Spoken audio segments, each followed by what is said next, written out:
Considering the sexy scenes he's read, totally 18 plus. Don't you know who you're talking to? Daddy. Strength to hold in what is trying to get out. Okay. Temptation. He lowers himself down between my legs and watches me closely as he pushes himself inside me. I cry out, moaning with pleasure, uncaring how feral and out of control I sound. Kyle moves slowly at first, kissing me so softly that I feel like I might explode. Then he pulls back and slams into me hard. I shall save you all from spiders. I'm an expert trapper and releaser. That's so sweet that you release them. I murder them.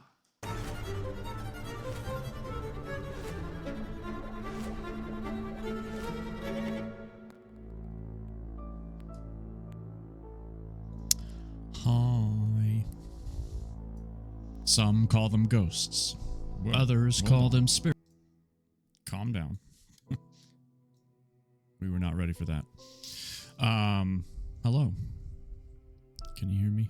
Was my mic? Yes. Okay, good. Hi, everyone.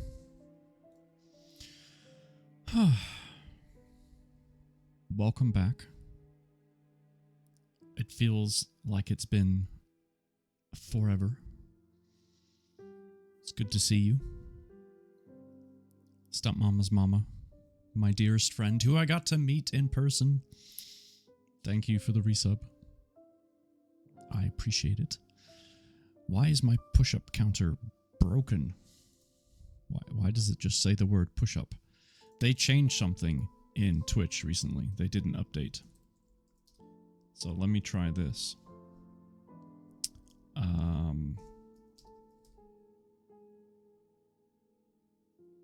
That also did not work. What the heck? I hate it when Twitch updates things because it's annoying. Now I gotta figure out where I saw that thing. Gosh darn it. Why can't they just leave things alone?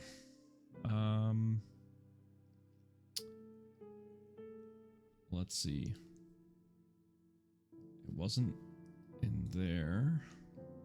It was not there. Seriously. Wasn't in community. This is gonna drive me absolutely nuts. I just saw it. And now it's gone. Was it there or there? I don't know. Hi, Fraz. You think it was over there? It probably was. And as soon as I figure out where over there is, I'll be good. I'll be good to go.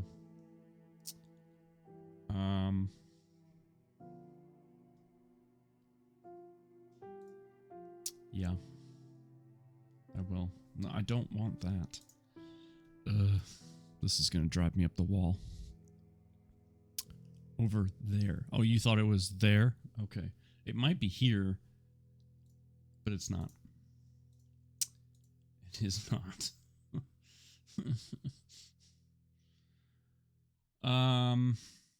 So this is cool. This is great. I just saw it, like, not that long ago, like when I was setting up for stream. This should not be this difficult. Hi, Killa. What's up? Could I be any less clear? No, you probably couldn't. Shoot. It's not there. Okay. This is funny. Okay. This is great. Is what it is. What the heck? I'm gonna lose my mind. Oh, I was looking in the wrong freaking software, that's why. Gosh darn it. Okay.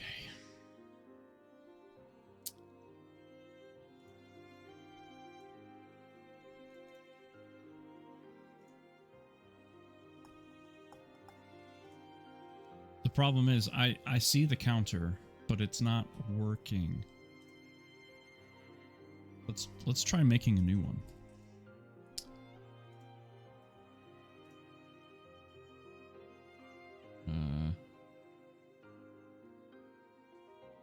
Obviously it wasn't. Yeah, I know. Hi, Mitchell.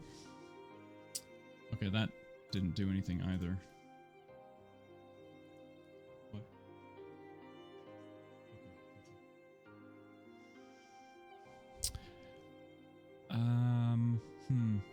Counters are an easy way to keep track of certain things in your stream. They can be used to keep track of things like how many times you've died in a game. Yeah, I know this.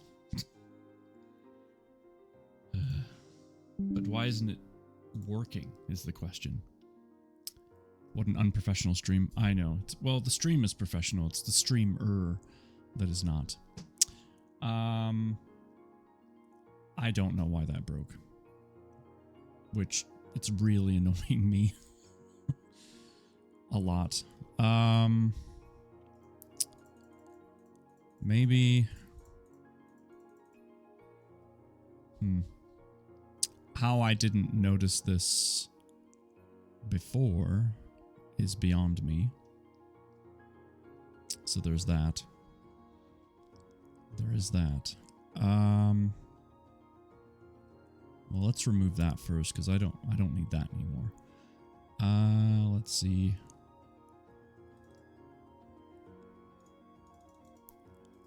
You know what? Perhaps it's just a problem with the URL. So we're going to check the URL.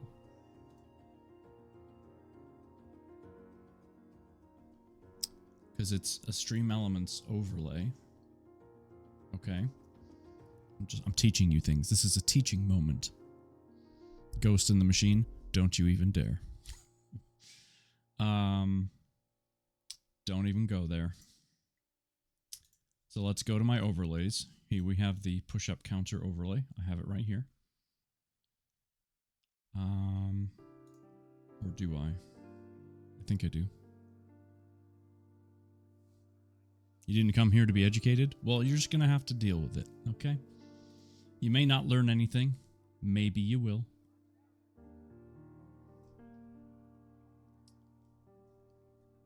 Save. Copy link.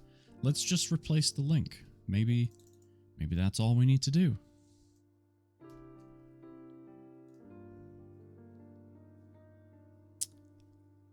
And we'll close that because I'm connected. You can try and teach me. I'd still be clueless. Well, I understand. I mean, I feel very clueless myself right now.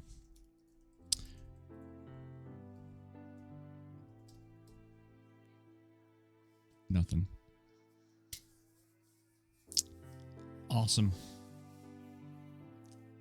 It's borked. I mean, the command works, but the display does not. Which makes no sense. Let's try it with an S. Yep. Nope. Nothing. Okay. Well, that's cool. That's great. Awesome. Love that. Love that.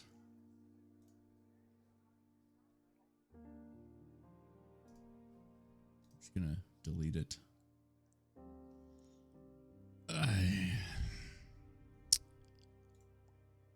There we go. Fixed it. And by fixing it, I removed it. Or hid it, at least. Alright, we're just gonna have to keep track. Alright, I have 11. We'll keep track. Okay, hi everybody. It's great to see you. My wife is making me some tea, because, you know, the throat. Gotta keep the throat nice and warm, lubricated. Got my new Christmassy shirt on today. It's got the checkered and the red and little pocket. It's very nice. I like it. It's comfortable. And recently, I got to go to Ohio. How was the ghost hunt? Did you bring a ghosty friend home? I did not bring a ghosty friend home, but I had a great time in Ohio because I got to meet the Stunt family. I got to meet Redthorn and his wife and child. I got to meet like 10 other people that were all part of the ghost hunt. Not many people brag about going to Ohio. Yeah, that's true. But it's the people in Ohio that matter, okay? Not necessarily Ohio itself. Dang it, Adhikar, you wanted me to bring a ghost home? That is not very friendly. Unless it was a helpful ghost that was nice.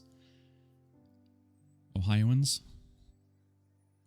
I think that's how you would say it. Ohioites? Ohioans? Ohionites? Ohiowegians? Ohioans. Yeah, I think we'll go with that. Yes. Just a ghosty friend, not a meanie one. Oh, okay. Well, in that case, yeah, then that is a bummer for sure. Oh, happy that you had the opportunity. I am too. It was nice to get. It was a long drive, but it was nice to a sexy ghost. Yeah.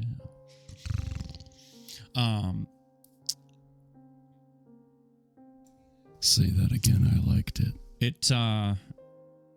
It was nice to get out of town, you know?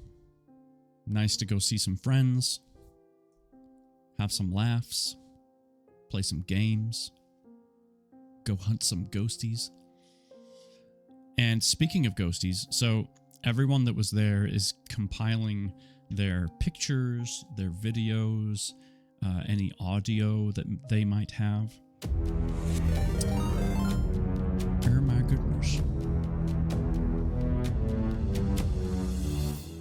Cabo, thank you for the raid. Cabo is a streamer friend that has come back to streaming. And I'm very happy about that. I got to lurk in his stream earlier today while I was doing some work. Just hanging out, listening to him. It was very relaxing. I just sat there, typing away. He's chatting away in my ear. It was great. I forget the name of the game, but it looked it was like a turn-by-turn game, I believe. If I give you a shout out, I can probably learn. Sea of Stars, that's right. Sea of Stars. So yeah, thank you, Kepo. I appreciate you. In fact, you're just in time. So I'm gonna play. What I was saying was I am putting together with all of the footage and the audio and images, the whole 9 yards. I'm gonna put it all together into a video, kind of showing you our experience at the reformatory where we did the hunt. So I'm gonna play you just a sneak peek of the introduction. It's going to give you literally no insight into what we saw, what we experienced, but it's just to get you all excited. Sea of Stars is nominated for RPG and Indie Game of the Year at the Game Awards. Wow, that's amazing. And now I have some more push-ups, so that's cool. Thank you. Let me edit the count that we can't see on screen, because that makes sense. So now we're at 21. Yep. Thank you for that. That would be cool to see. Yeah. So let me find it. Adamantine. Hello. Where did it go? Here it is. I'm just gonna drag this sucker all the way to the top because I didn't prep this in advance. I literally just clipped the part that I needed for the introduction that I started working on today. So it's still a work in progress, okay? Still a work in progress. We'll pause that music. I did say hello, Adicard. I did. Don't even go there, okay?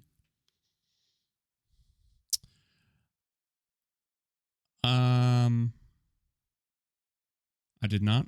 Well, I said it in my head, okay? I apologize. I'm still very tired from the trip. I drove 9 hours yesterday, okay?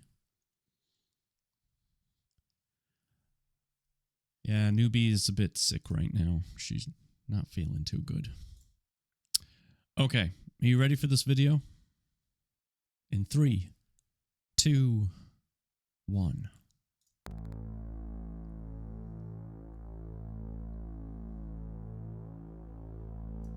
Some call them ghosts. Others call them spirits. Whatever you call them, the question remains, what do you believe? There, that's all you get. That is all you get. But the question remains, what do you believe? So, there you go. Short and sweet, that's right. I don't have any other footage compiled yet to show you. And even if I did, I wouldn't, because I don't want to ruin it, you know? I gotta put it all together. I gotta give people time to give me their videos. They gotta go through their own videos. You know, it's a whole thing. So it's gonna take me a hot minute to put this video together, but once it's done, I am ecstatic. So, anyway. I can always play it again later if we need to, if anyone missed it. In the meantime, here's your puzzle. Since we are in the Christmas season, here's a Christmas-themed puzzle. I believe in a thing called love. So feel free to jump into that if you wish. In the meantime, we have a book to read. And I hate that we've had so many interruptions while reading this book, but that's what the holiday life is. I was going to be gone on Sunday, but now I'm not. So, oh, the push-up thing is on this page too. That's annoying. Yeah, I had mentioned last time that I was going to be gone on Sunday, this coming Sunday, but plans have changed and I won't be. So we will carry on Sunday. So I'm looking forward to that. Get back on a schedule kind of thing. You know what I mean? Jelly bean. Okay. Thank you for the lurk. Enjoy your... Well, I don't know if enjoy is the right word, actually, but do your best. I'm happy about that, too. Ooh, hot tea.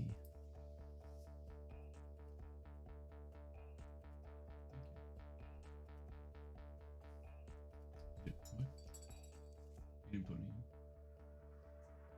Oh, okay. Thank you. Get it.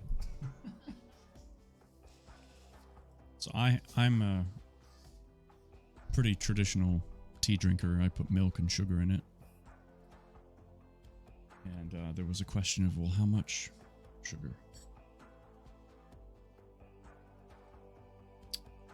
That's pretty good.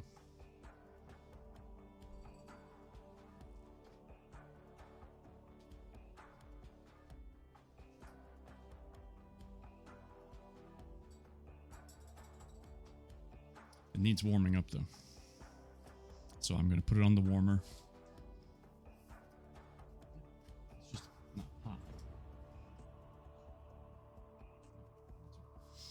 Anyway, carrying on. Enjoy the puzzle. And we left off finishing chapter 5 last time. So we're going to cruise right into chapter 6. I wish I could give you a quick recap, but I can't. Because I am ill prepared.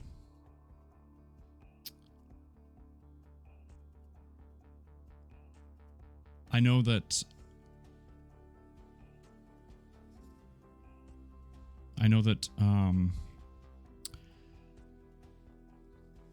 the guy's name I was butchering last time. I was saying Orion, but it's Orian, I think. Orion. So let's see if I can say that correct.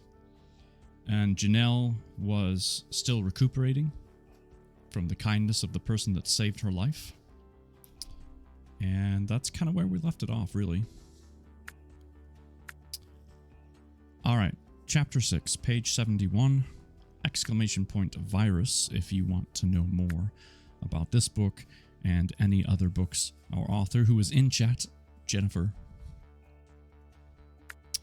They're about to do a little raid. There you go. Perfect. The absent moon made traveling through the forest hard for Orion and Hansa. Janelle heard the tripping and scrambling behind her. The small power plant that provided electricity for Sawton lay a quarter-mile outside the town. Orion and Janelle had scouted it earlier in the week, and intel from Hansa helped them to plan their course of action. Orion had busied himself with plans for the sabotage, avoiding any talk about what had transpired between him and Jenna. I keep wanting to say Jennifer because you're Jennifer. Between him and Janelle earlier. She, too, felt uncomfortable even thinking about what had happened. Mostly, she tried to block the sinister image of Tourette from her mind. This was something else she did not want to dwell on. She did not want the memory back. Kay's here. Hi, Kay. Sorry I'm late. You're not late. Kay arrives exactly when Kay means to. It's a variation of my name, I know. And it's tripping me up. But it's fine. I just gotta get back into the swing of things, you know?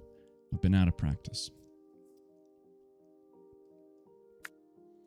The building was dark, except for one tiny bare bulb shining over the entry door. As expected, no one stood guard.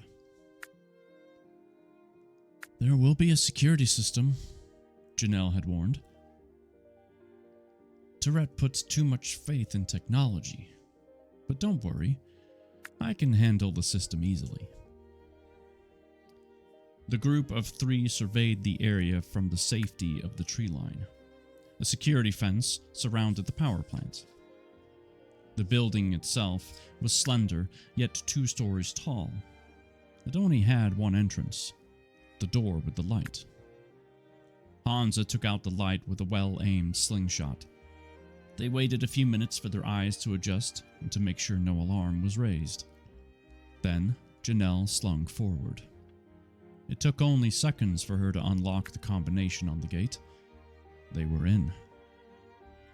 Hansa stood guard outside while she and Orion entered the building. It was even darker inside. Janelle upped her vision through the program. She pointed upwards. The generator rose from the ground with wires that extended up and through the roof. The building was tall, the building was tall to accommodate the height of the power lines needed to provide proper clearance. High in the rafters was a computer. A normal trustee soldier would put a key into the lock at the ground level by the door, causing the computer to descend to the ground. Janelle had no such key, but she had a dragon scale. She pulled the necklace from her shirt and cupped the scale in her hand, whispering, Jinshin Deloyus tu emit. A light wind gathered around her. It stirred strands of her hair. She'd never noticed the effect while in open air. Orion looked on in awe as she ascended to the computer platform high above. She gave a quick salute, a sign that she was okay, and negated the spell. Hi, Jazz. How you doing? It's good to see you. The computer was a small one. It had an input-output cable, which would be helpful.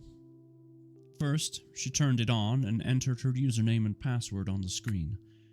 She wasn't worried about being traced, as she could erase any trace of her being there.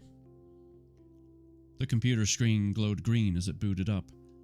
While it did that, Janelle inserted the input-output cable into the port behind her ear.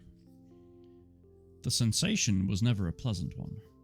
It always made her skin crawl and made her sick to her stomach.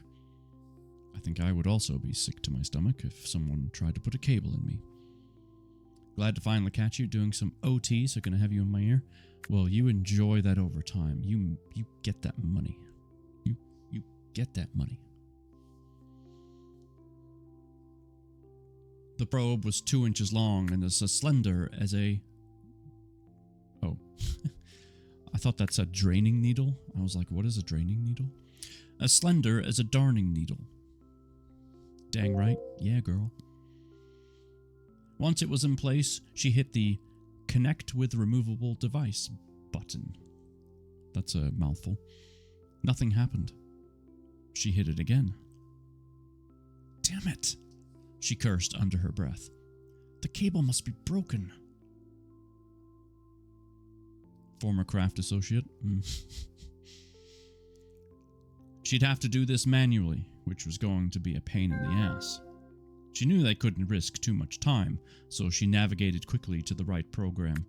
It was just a simple matter of changing a few numbers in the code. She found what she was looking for and made the changes. Upon hitting the submit button, she noticed the numbers change back. "Oh, you son of a bitch," she whispered. She wiggled the probe in her ear port to find a connection. It would make things so much easier, but the connection remained dead. She'd have to find the restricting code manually. Undaunted, she pressed on. It took longer than she liked, but 15 minutes later she found the proper code and made the parameter adjustments. She heard Orion's restlessness below and knew she was pressing her luck. This had to be done right, or else Trustee would pick up on her modifications. She made a few more adjustments, a bypass code, and a false trail to cover everything, silently thanking Jack for his hacking lessons. She backed out of the program and went to log out and shut down the computer when something caught her eye. A folder at the bottom left-hand corner on the screen labeled with her name. She jiggled the probe behind her ear, once again trying to force the connection. But she really wanted to download this folder to peruse later. But the connection remained dead. She clicked on it instead, knowing she'd run out of time. The folder opened and a bright burst of light blinded her. Feedback screamed in her head. She reached up and jerked the cable from behind her ear. As she did so, an image flashed through her mind. In it, she stared at the backs of 2 heads. There was a gun in her hand, her service pistol. She fired 2 shots and watched as a woman and a small child collapsed to the ground in front of her. The woman's soft brown hair covered her face as she fell. Janelle stepped over them both. She screamed. Losing her balance, she fell off the platform. She hit the bottom with a heavy thud and knocked the wind from her lungs. Orion hovered over her. "You all right?" She nodded and struggled to her feet. "Yeah, we need to go. Now." Her legs didn't want to listen. She leaned on Orion. "Everything okay?" Hansa stuck his head in the door. "Whoa, what happened?" "I'm fine," Janelle replied. It's done. Let's go. Don't forget to change the light." In his pocket, Hansa had a replacement for the light bulb he busted. Smart play. When everything was back in place, they left the power plant far behind them. On the way back to the cabin, Janelle hardly spoke. They dropped Hansa off at his house. where Anra and Flavius were awaiting their return. When they asked for a play-by-play, Janelle told her... I can read. Janelle told her part with terse sentences. She left out the disturbing memory. When asked if she was okay, she replied in a gruff voice, "I'm fine." She couldn't get the image out of her head. She played it over and over again, and the folder on the computer worried her too. The computer had crashed when she opened it. Was it a trap? Had she sent her location to Trustee? Orion asked her if she was doing okay again after they got back to the cabin. She shook her head. "I'm just tired." That night, she dreamed of the little boy. "I'm 5 years old," and shot him in the back of the head. A week passed and nothing happened. No soldiers, no inquisitions about the power plant. Nothing. Janelle and Orion planned on leaving to look for Chris Jordison in a couple of days. Orion had commitments to attend to first. He bought her a backpack for her clothes and other supplies, and one for himself as well. She wanted to sew hoods on the 2 tunics she'd purchased at Flavius's, using a pattern she'd cut from a couple of old shirts Orion had, which matched her clothes. "Orion, do you have a needle and thread?" she asked. Danger curled up on the bedside beside her. Orion looked up from his bottle. Maybe. Somewhere. Check the dresser in the back. I think there's some old sewing equipment in one of the drawers." She had to climb over various boxes and heaps of junk to get to the dresser. The shadows fell deeper here. She smelled something that hadn't been alive in a long time. Danger watched her from the bed for a moment, then laid his head back down. She initiated her vision enhancement sequence and pulled open the top of the 3 drawers. Drawings made by a child's hand lay in a neat stack inside. The top ones featured 3 stick figures doing various things. Each one had a yellow sun peeking from the corner of the page with crooked orange rays shining on the happy family. Janelle smiled to herself and closed the drawer. I used to draw my sons that way as well. Corner sunshine, blazing hot lines. Yeah. That brought back a couple of memories. Junk filled the second drawer. Old buttons, screws, nails, and other odds and ends. She found an old spool of thread with a needle protruding from the top near the back of the drawer. When she picked it up, she uncovered the corner of what looked like to be a photo. Curious, she pulled it from the rubble. What she saw on it made her cry out.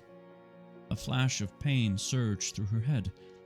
She clenched the photo and fell backwards over a pile of junk, clawing at her head and screaming. She barely heard Orion laugh and say, "You all right? Did you see a mouse?" Over the piercing ringing in her ears. A residual memory came rushing back to her. The idyllic town of Tannen spread out before her as Janelle stepped off the trusty transport vehicle. She drew the black mask over her face and waited for her squad to unload. This was her first mission as a newly sorted officer, and she planned on doing a good job. The mask, a single piece that covered her entire face except for her eyes, rendered her anonymous, always an important thing with a mission like this. Her black helmet protected her head. Her uniform, also black, held bulletproof armor, just in case of an ambush. Although, with the citizens forbidden to own weapons, this was unlikely. She waited while her squad prepared. A second vehicle pulled up, and another squad unloaded. Their officer nodded at her. The mission was a simple one. Tourette had reason to believe that a couple of marked men resided in Tannen. He wanted the town decimated. The men found and executed. The program, which guided them from house to house, simplified the mission. Everything was planned out. All they had to do was obey their directive. Janelle initiated her directive sequence. Around her, her squad did the same, each soldier's eyes glowing green as the program ran. When everyone was masked and ready, she signaled for them to begin. The program was a marvelous thing. It suppressed any emotion such as guilt or sympathy and turned the young soldiers into trusted killing machines. It guided Janelle to the first house, informed her it was more than likely the residence of a marked man. The needed information and guidance flowed like thoughts through her mind.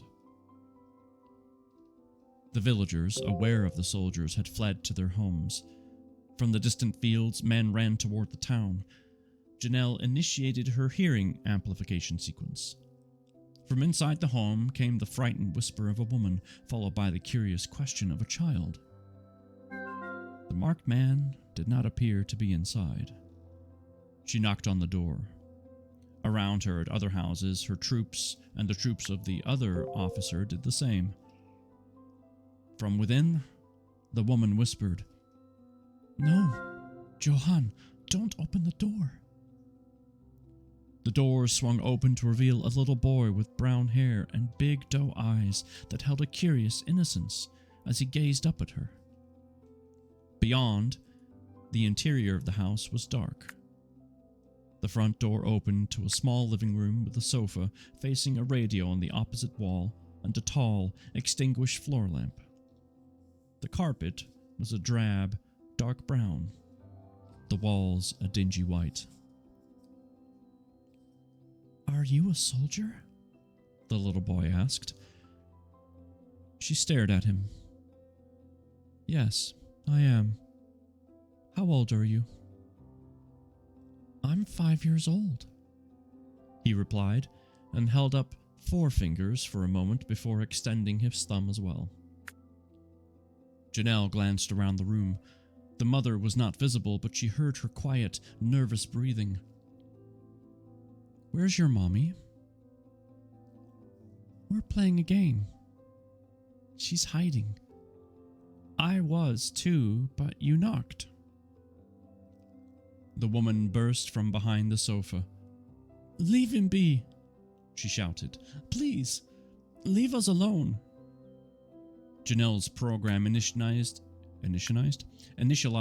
a new sequence. She set her jaw and strode into the room. She grabbed the woman by her hair and strong-armed her out the door, grabbing the little boy on the way. The woman lashed out at her, sobbing and spewing angry threats that dissolved into pleas as Janelle forced her to her knees outside. She threw the little boy next to his crying mother, a look of confusion on his face. Janelle pulled out her pistol and executed them in the dusty street. First the mother, then the child. A single shot to each head. A cry of anguish was cut short behind her, but she did not turn. She stepped over the bodies and moved on to her next assigned house. Now you have to remember, in this story, this is a memory that she's reliving based off of clutching the photograph. It's triggered a memory in her mind, and the program that's in her head is forcing this to happen. Think of RoboCop. When RoboCop has no control over what's going on. It's like a robot taking over. So the Janelle that we know now wouldn't do this. But the Janelle back then didn't have a choice. It's making me shiver and I wrote it. Then I must be doing an okay reading it. which makes me sad at the same time. Like how she learns through memories and the program IA takes over. No, so this memory, or this, what we're reading about right now, happened sometime in the past. She's reliving that memory because of something she touched. A photograph. The AI at the time, the program, capital P, was what made her into this killing machine, if you will. So hopefully that makes sense. So she's retelling the story for us through her memory. So that we, the reader, can have an idea of what actually happened. And then there you go, yeah. Being infected with the Enlightenment virus freed her memories, and they are coming back to the surface. So as she clutches things, the picture from the drawer, it is igniting those memories so that she can remember what actually happened. So, continuing on with that story, because I know that that was a very harsh moment right there. Let's see what else happens.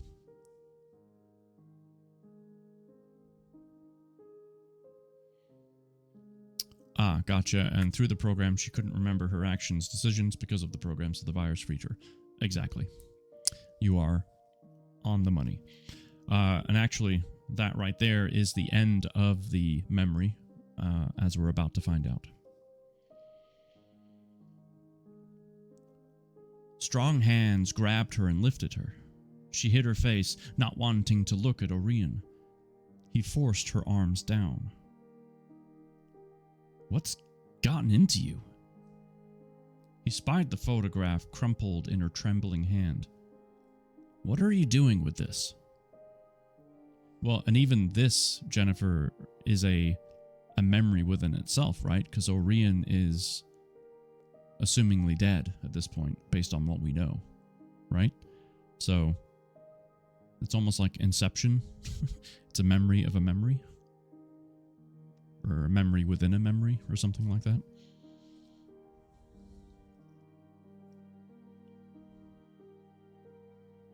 He's different.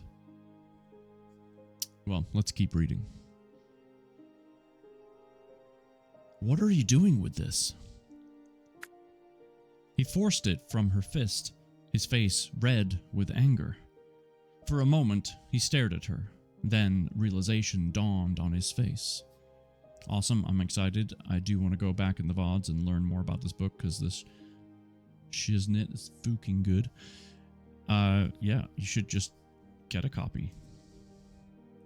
If you want to. Check out that link.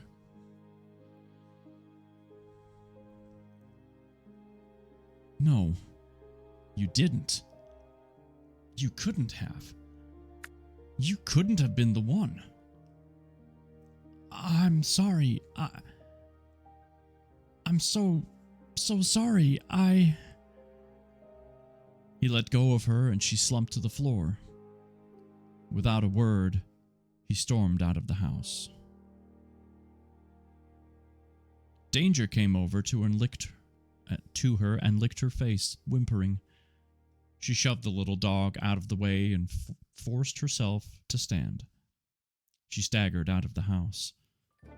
A gentle rain fell from an overcast sky. The barn door was open. Inside, she saw Orion saddling Missy. Orion, she called, running toward the barn. Orion, please. He glared at her when she reached the doorway, but said not a word. Instead, he focused on tightening the girth of the saddle. She hurried over to him. Don't go. Let me explain. Orion turned to face her. His eyes were murderous. He reached out his hand and grabbed her by the throat, lifting her off the ground and squeezing. Janelle couldn't breathe. She flailed in the air, kicking her feet and clawing at the big man's hand.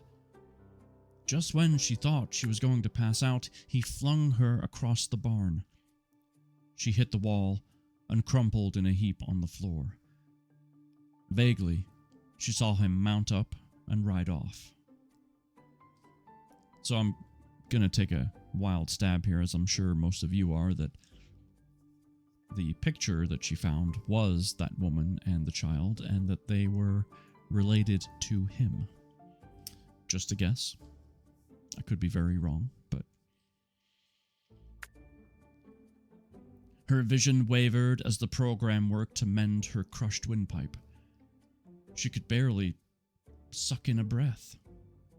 When she finally staggered to her feet and ran out into the rain, Orion was gone. She took a few steps toward the meadow. Something in her head popped, like a peanut bursting under intense pressure. She tripped and fell, writhing in pain. Right before she blacked out, the sky opened. And that is the end of chapter 6. An intense chapter. Holy cow. It's tea time. His wife and son. Yeah, that's kind of what I thought. Let's get a couple of tissues. Put this spoon right there.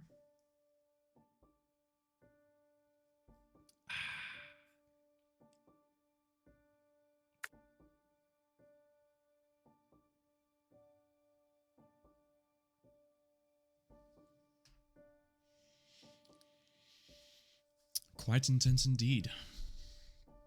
Indeed, yes. It's a very cool story, though. You have an excellent way with words, Jennifer. I've had through, just as a quick segue here, through doing this kind of work, connecting with other authors, getting to read their stuff, I have been really privileged to meet some folks that have got some good skills with the pen. Jennifer, you're one of those. Kay is another. We've had a couple others come through our stream. They may not have stuck around, and that's totally fine. There's no contract here that says if I read your book, you have to stay. Obviously everyone's always welcome to, like Kay has. That's awesome. Jennifer's back, But yeah, it's been really cool for me to be able to read these other books and see what other people are up to with their writing. So just wanted to share. And, Kay and Jennifer, that link right there, notforvanity.com, I've partnered with them. They're going to help me find other books to read, which they are going to prep or pre-read in advance to make sure that they're, fit for the stream. They do book reviews, so if you want to submit your books to them, it's absolutely free. They don't charge anything, which is one of the big reasons why I partnered with them, because they're doing it at their own expense, just like I'm trying to do it at my own expense, like buying copies of your guys' books. Stuff like that. So feel free to reach out to them if you want. I potentially may be getting the book as a Christmas gift. I don't know, though. Parental figure said, we'll see about getting it for you. I don't know, though. So here's to hoping. Well, that's cool. I hope that works out. All right. Let us not lose our momentum. Chapter 7 awaits. We're on page 80 of the printed copy. Here we go.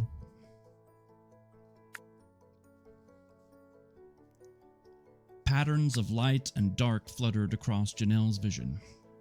She opened her eyes to a sky of angry clouds fighting with the sun. But the light was wrong. How long ago had she lost consciousness?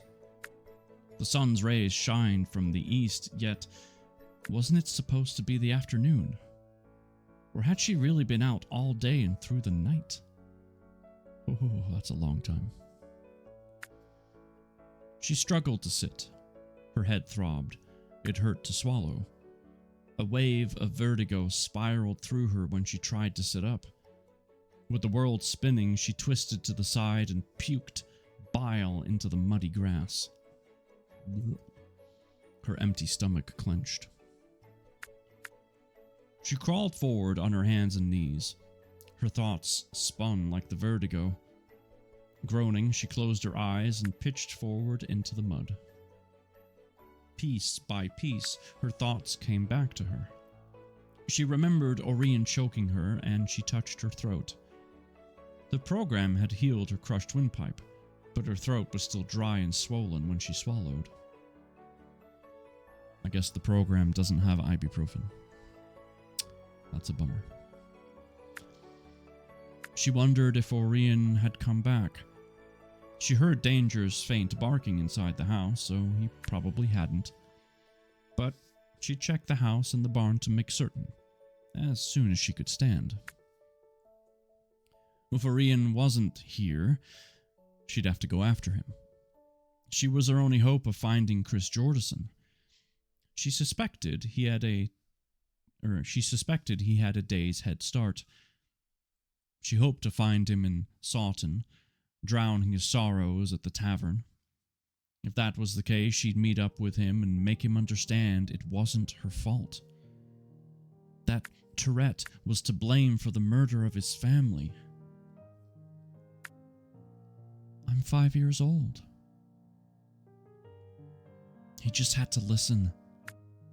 She wouldn't accept any other way. Gods, she would never willfully kill a child. A few drops of rain fell from the sky and spattered on her head. More rain was on the way. She forced herself to stand and wobbled her way to the house. Danger was happy to be let out and did as usual, tearing across the meadow, kicking up mud and grass as he romped. She could tell as soon as she entered, Orion had not been back. The hut was dark and silent, except for the tattoo of raindrops on the roof. That's a interesting way of saying that. I've never tried that before. For the tattoo of raindrops on the roof, because if you think about the sound that a tattoo needle makes, I like it. Me too, the book is so good so far, and I've just jumped in. I've also got a teeny theory about what happened to Orion, I think. Yeah, it's spelled Orion, but it's Orion in how you say it, I think. At least Jennifer hasn't corrected me yet, so.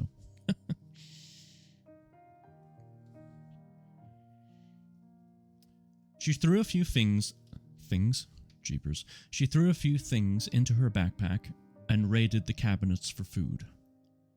Orion never kept much, but she found dried meat and nuts, enough for a few days. It would be a long trip to Sawton in her condition.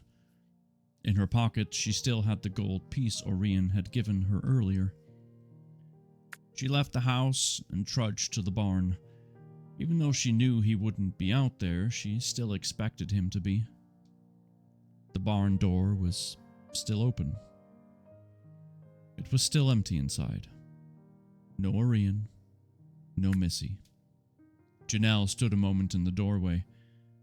Danger wiggled past her to explore the interior. It rhymes with Dorian like Dorian Gray, except it's Orion Dre.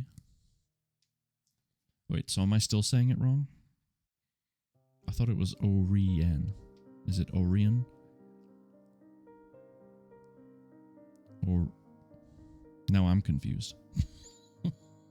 Not that that takes much. So it is Orion? I'm good?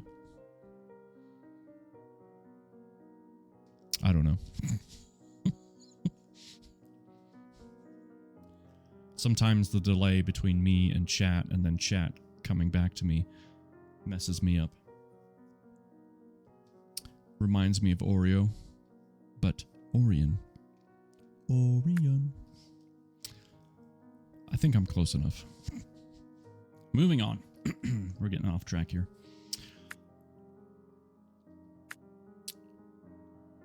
She thought of Orion. Remembering the rage in his eyes made her knees weak. He'd almost killed her. Almost. But something had made him stop. She hoped that when she found him, that same something would allow him to listen to her, to understand. With a new resolve, she called Danger to her and closed the door behind them. It was time to go. She struck out for Sultan, hoping to find Orion there. Danger padded beside her. Now and then he'd disappear into the brush after some scent that caught his attention, but mostly he stayed by her side. Around them, the rain filtered through the trees. Janelle forced herself to put one foot in front of the other. It became a struggle for her to keep moving. Her head ached. She tried not to dwell on the crunch that had sounded in her head the day before, but didn't know what it was, and the lingering pain in her head worried her. She had no problems with her program since having it installed, but she knew nothing about what could go wrong or how to fix it. Every bend she took in the trail, she expected to see the town, only to face more forest. A chill settled in her bones from the soaking rain. She must be a sight. After crawling through the mud earlier and spending an entire night in the rain, she was sure she looked horrid. At one point, she stopped to eat a few bites of dried meat and nuts before continuing. She shared a few scraps with Danger, who gobbled them down. She almost didn't get up after that break. It would have been so easy to lie down and sleep, and let sleep take her. But that drive to complete her mission kept her going. She struggled to her feet and continued on.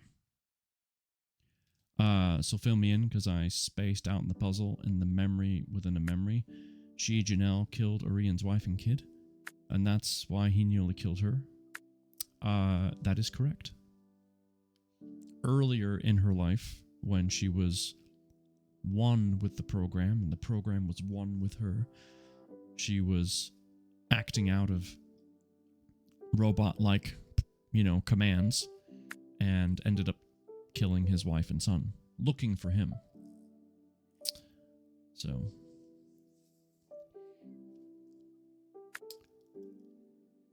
the trees finally gave way to buildings. Janelle trudged through muddy streets, not even bothering to avoid any puddles. A weariness came over her, and she was afraid she might not make it to the tavern.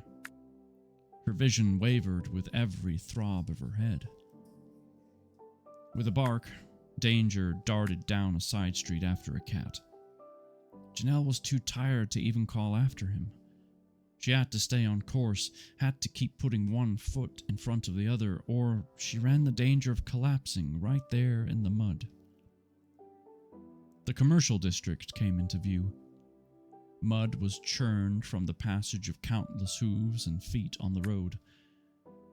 The fountain overflowed with rainwater. She stumbled and fell to one knee. It took all her strength to stand upright and continue. Orion's horse was nowhere to be seen. The tavern was busy when she entered. No one noticed her as she stumbled to the bar. She did not recognize the barkeep, and when he asked her what she'd be having, she asked if Hansa was in. "Nah, he's out on a run today," the barkeep replied. "You having anything? If not, I got others to tend to." "Just a question," she said. "Has Orion Dre been this way?" "Ah, yep. Came and gone. Bothered he was. Drank 2 ales, and he asked for a meal to go yesterday." "Did he say where he was going?" "That's 2 questions." She shot him a glance with a flash of her program. Yeah, something about business in Tannen." "Thank you." she said and stumbled back out. Tears welled. She wanted to cry, but it would solve nothing. Tannin was a 5-day journey by horse.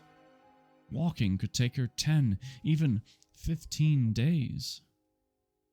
Orion would be long gone by the time she arrived. She slumped against the railing outside the tavern. Hopeless. Everything was hopeless. The jingling of a doorbell caught her attention.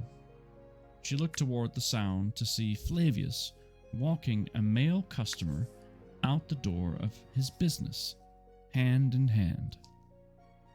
They paused for a brief kiss, and the other man was on his way, a bundle under his arm. Flavius's eyes followed him as the young man strolled along the covered walk toward the tavern. The man passed her. Flavius saw her. "Janelle!" he called and rushed to her. The customer turned to look at her as well. The curiosity in the stranger's eyes turned to concern. "You don't look well, milady," the stranger said. He was a beautiful young man with a feminine face and his blonde hair pulled back with a bit of lace. "Are you all right?" She nodded, her eyes on Flavius, who arrived at that moment. "Blessed lords, Janelle, my dear, what's wrong? You look terrible," he said, but she suddenly couldn't speak. "Let's take her inside," the other man said. "She is unwell." Together, they helped her back to Flavius's shop.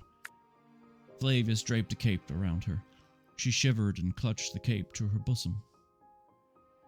He grabbed a chair for her and sat her in it. "Whatever happened, me dear?" he asked. The dam broke, and tears flooded. "He's gone," Janelle blubbered. "Orion's gone, and he hates me." Drink! Drink! Drink! "Fine, I'll drink." Cheers.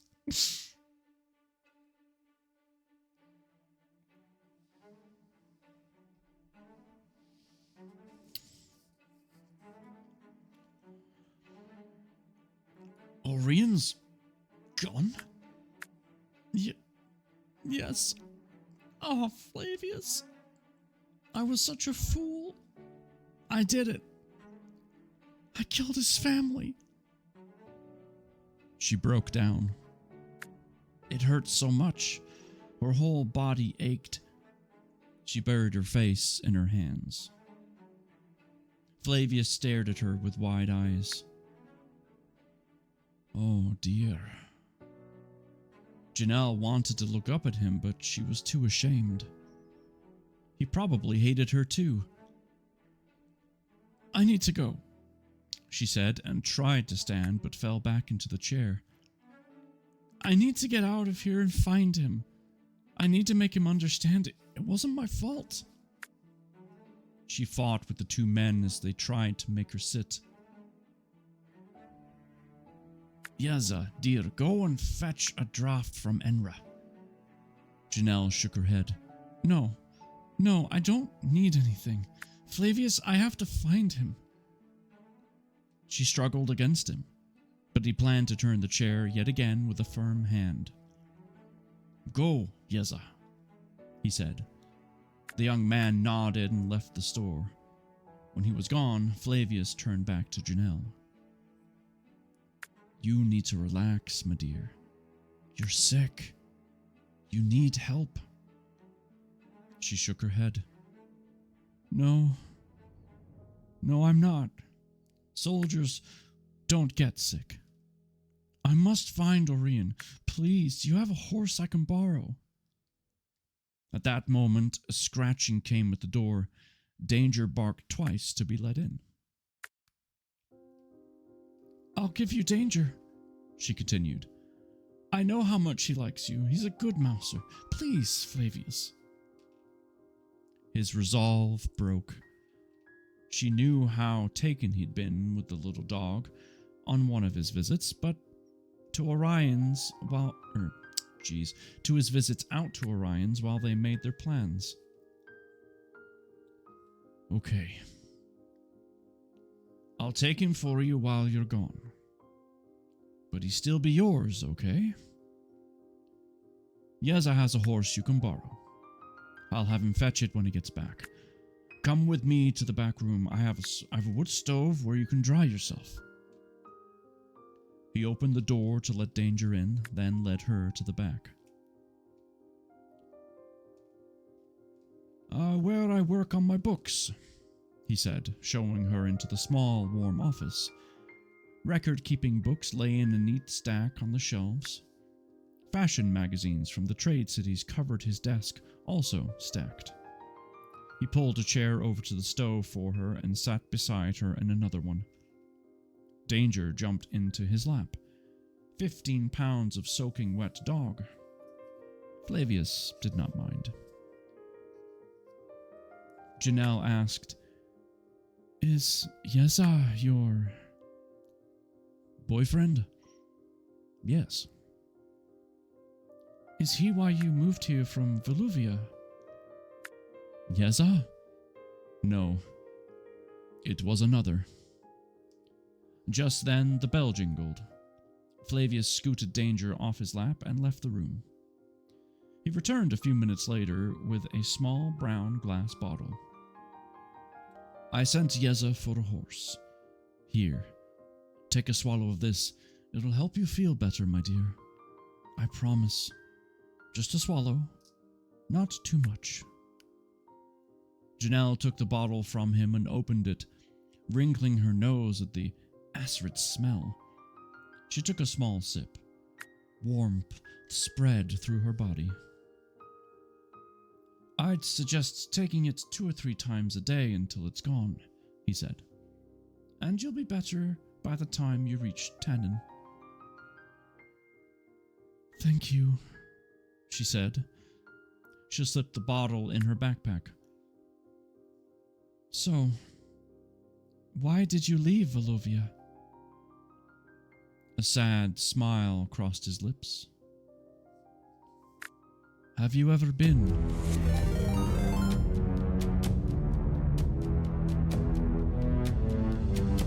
Well, gosh darn it. Here there be monsters. Why'd you keep raiding me? I'm not complaining. There are plenty of people out there worthy of your raid. Folks, if you don't know who Here There Be Monsters are, you need to. A streaming couple who have hearts of frickin' gold. I kid you not. They are some of the nicest people that I've ever met. I just haven't had the chance to meet them in person, which I swear one day I will. My goodness. Welcome in, Raiders. Let me remember where I am. I'm going to give you not just any kind of shout out, a shouty. It's my new AI shout out. I want to see what it says, because these guys are a hoot. They play all kinds of different games. They do a ton of community involvement. They give stuff away. Please follow them if you haven't. Let's see. Join Here There Be Monsters, the dynamic duo Mercy and Pixie, for a wild ride through the EverQuest hardcore permadeath challenges and cozy construction in Project Zomboid. They're all about community vibes, from Thanksgiving feasts to interactive Stardew Valley chaos. Dive into survival and MMORPG adventures with this chatty pair. Just don't get too attached. It's hardcore Harold time. That's funny.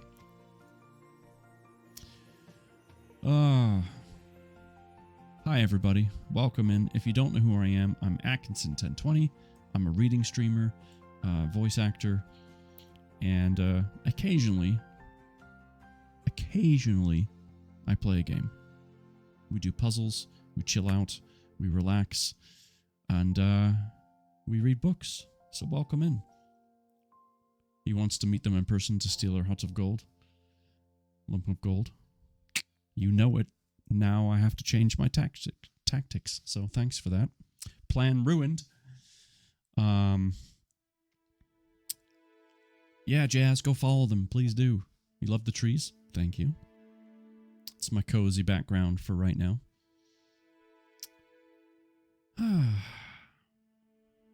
Hey, Zarias. Shaking that booty. Monsters, I know, you're... Oh, thank you for the follow. We are really close to 600 followers, actually, I think.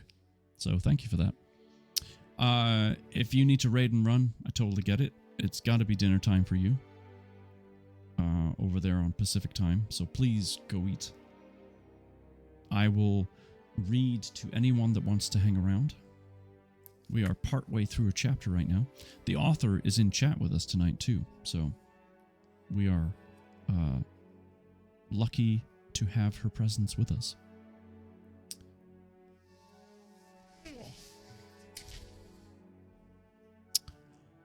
This amazing person who, in more rarity than legendary drops of any game. That's funny. Thank you, Adamantine. That's very kind of you. And there she is, Jennifer herself, the author. Chaotic Looney, how you doing? It's good to see you. I am uploading my VODs unedited into YouTube, by the way. So if anyone wants to recap anything that I've read, you can either do it from a VOD on Twitch, or you can go to YouTube and check it out there. So from now on, yes. So all of this book so far is on YouTube, yes. Some of a previous book is on YouTube, so I'm trying to be more dutiful about that. So yes. So thank you. Welcome in, everybody. We are on page 86. If you want to see what we're reading, or at least learn more about it so that you can kind of get an idea of what's going on, feel free to do !virus in the chat. And also, after this chapter's over, I owe 21 push-ups, I believe.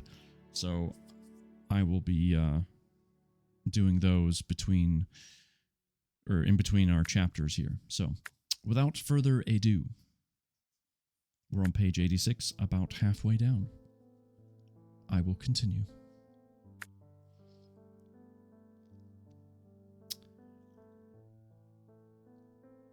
Let me recap the last sentence that we just finished off on. A sad smile crossed his lips. Have you ever been to Voluvia? Yes, quite a few times. It is a magnificent city, she said, though it did not hold any fond memories for her. Of course, I love reading. My favorites are fantasy and fiction. My favorites are about space. Well, that's awesome. We just had a book called The Throne that was very much space-oriented not that long ago. So, thank you for that follow, too. That it is. I grew up there. I was merchant-born. My parents traded for fabrics and furs from other countries to sell in Voluvia. I remember as a young lad being fascinated by the different bolts of cloth my parents had in the shop. They sold it to tailors all over Bravia. When I was old enough, I worked for them, taking orders and making local deliveries.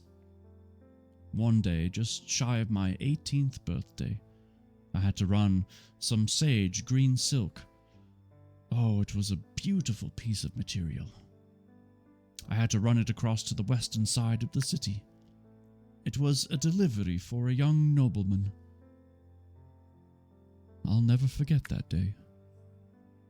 When I had my eyes on him for the first time, there was an immediate connection. Like, boom, fireworks, you know? Oh, darling, he was the most gorgeous person I had ever seen. I knew right then where my desires lay. But merchant boys and noblemen did not mix. even in a city such as Voluvia. I left that day so disappointed, for I couldn't show him how I felt. Imagine my surprise when a couple of days later a messenger arrived at our shop. It was a request that my parents and I join his parents for dinner at their home. I was so excited I could hardly keep quiet. I wanted to shout from the highest point in the city.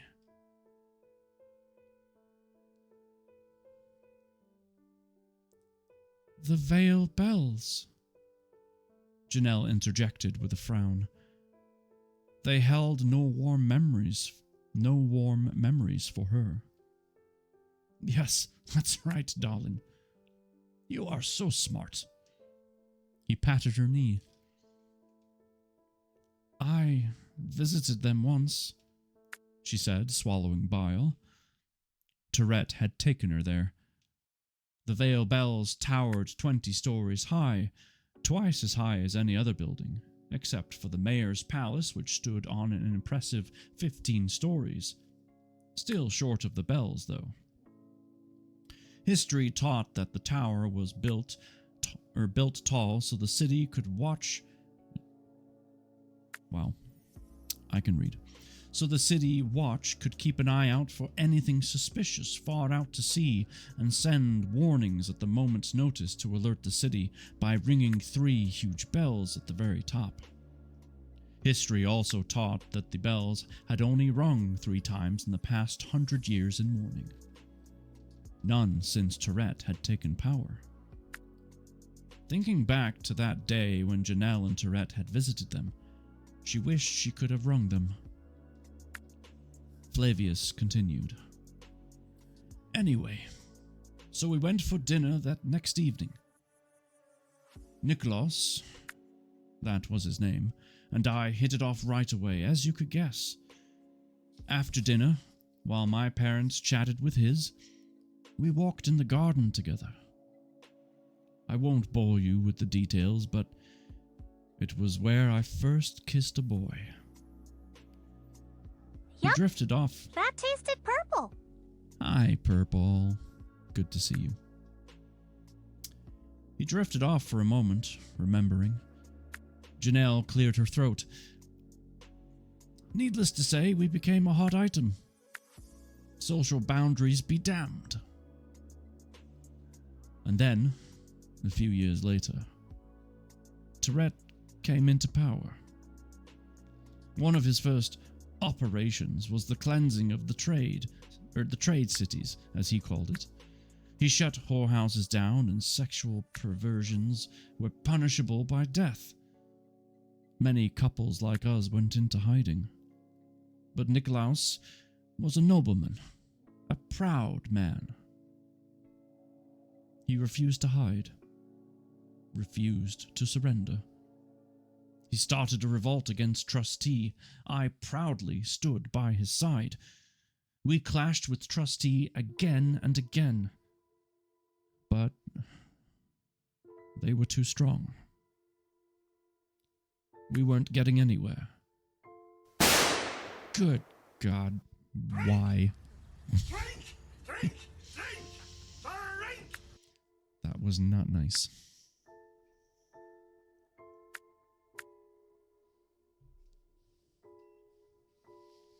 That was very mean, Anonymous.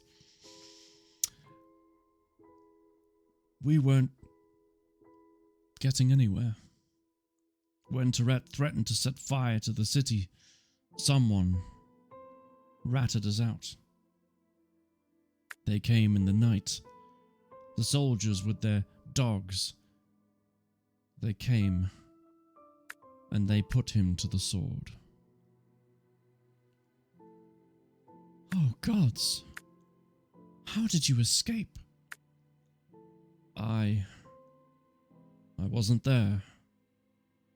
He must have known they were coming. He'd sent me on an errand out of the city, far out from the city. Here? He nodded. I never went back. Why? not necessary.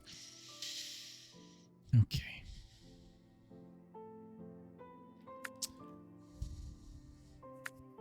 I am in character.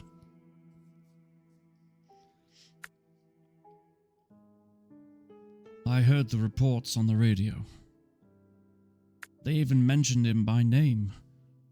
I felt like such a coward. But there was nothing left there for me. So I never went back. The door to his shop jingled. Flavius rose and entered the main room. A minute later, he poked his head in the door. I know it was you, Darth. Your horse is ready.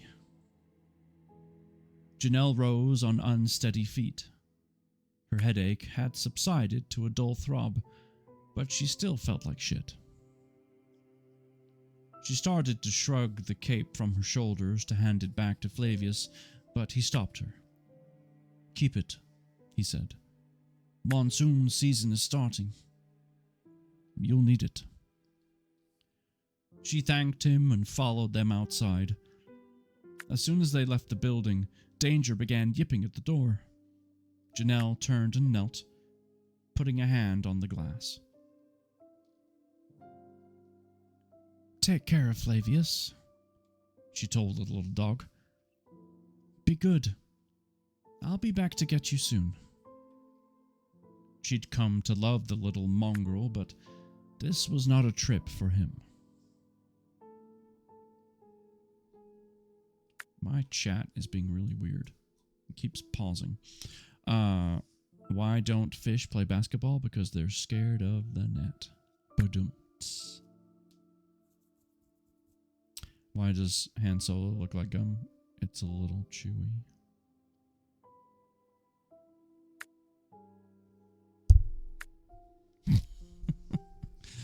Oh, well done. Okay.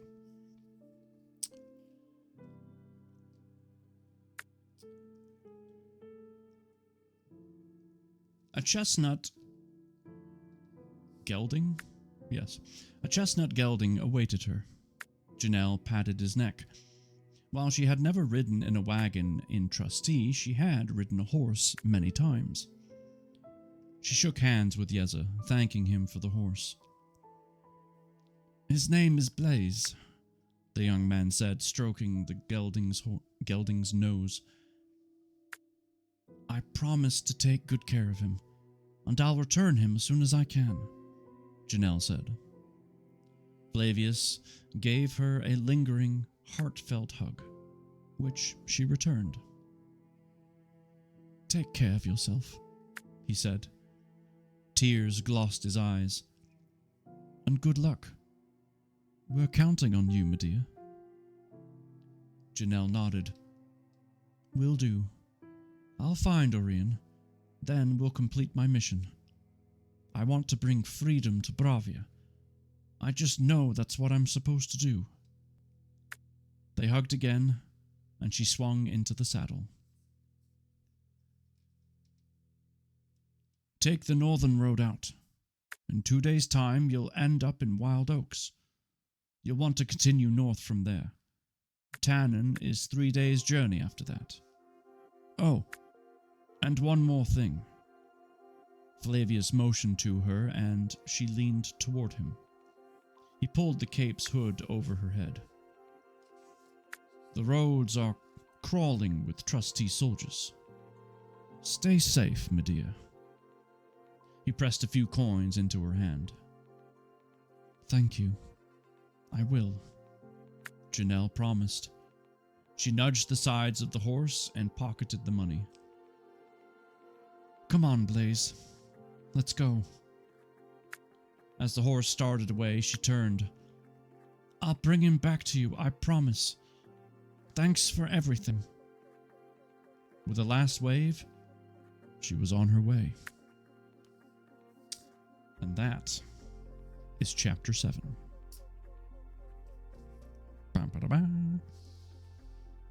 And before I do push-ups, we have a dictionary redeem. This book is huge. Let's see. Page 738. And that will put us in the J's, it looks like, I think. Oh, this book is really heavy. Why does the English language have to have so many words in it? Okay. Nope, still too far. All right. Ooh, we're actually at the end of the J's in the middle. I clicked a button, I saw a dictionary and clicked it, randomized a few numbers, and came out to the page number and where it would be. Fantastic. All right, let's see what we can find for the middle of page 738, which, as I said, is the end of the J section. Let's see.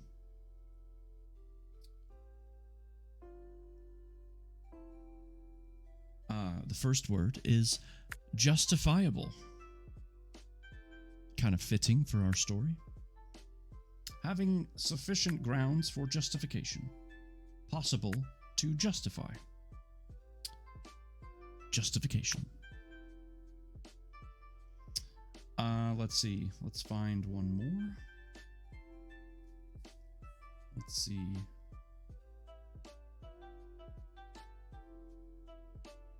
How about juvenilia? This is a slightly different word. Juvenilia. Works produced in an author's or artist's youth. So, if you produced something in your youth, juvenilia. There you go. Thank you for that, Redeem. And now I owe 21 push-ups. It's not on the screen because the bot is broken for some reason. But yeah, I know that there's 21. So I'm going to do those now.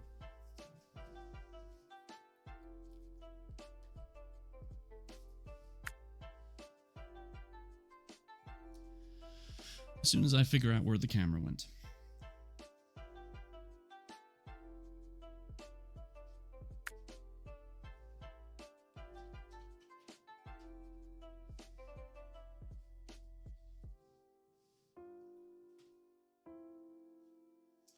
I found the camera.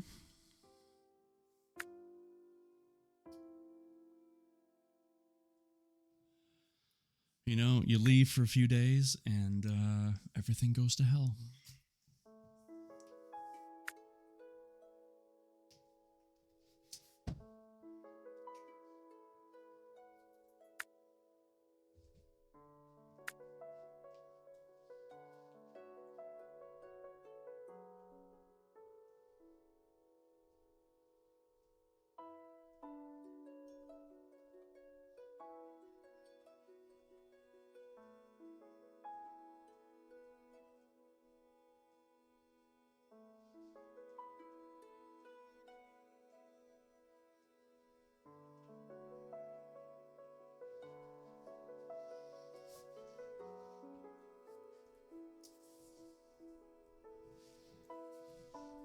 All right.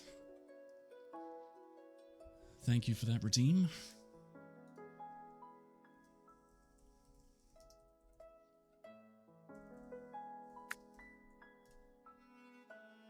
There we go.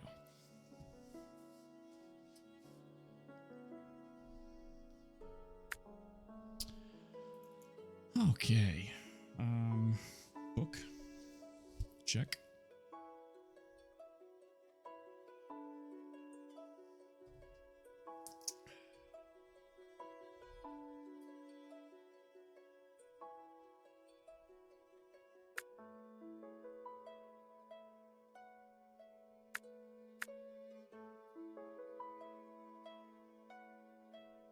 All right. Oh, I think I have a message. Hold on.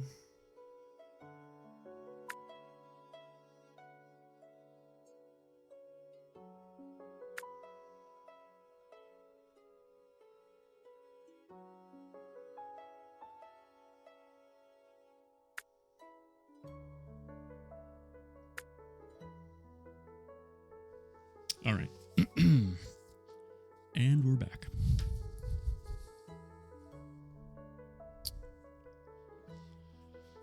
We are pushing on with Chapter 8. Oh, wow. You guys are almost done with the puzzle. Well done.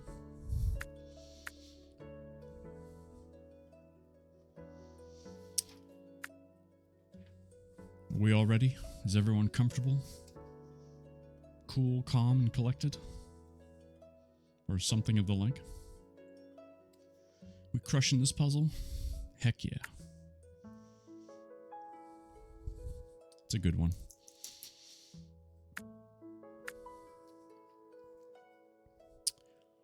All right, we're on page 91, by the way.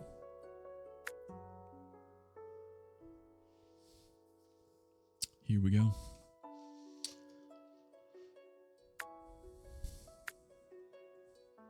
The farther north Janelle traveled, the sparser the trees became. 2/3 of Bravia was covered in forest. From the swamplands of its southern tip to the mountains in the northwest where trustee headquarters was located, a wide expanse of forest spread across the land. Only the north central and northeastern lands, cleared many generations ago for farming, were not covered in trees. Tannen sat on the western shores of Crystal Lake, near the southern edge of the farmlands. Many residents of Tannen were migrant workers, often spending spring, summer, or fall working on the various farms spread throughout the northern land, fertile from the runoffs from the mountains. I started getting my Christmas cookie recipes in order today. Sweet. I'm very bummed I will not be there to partake, but it's fine. I know others will enjoy it.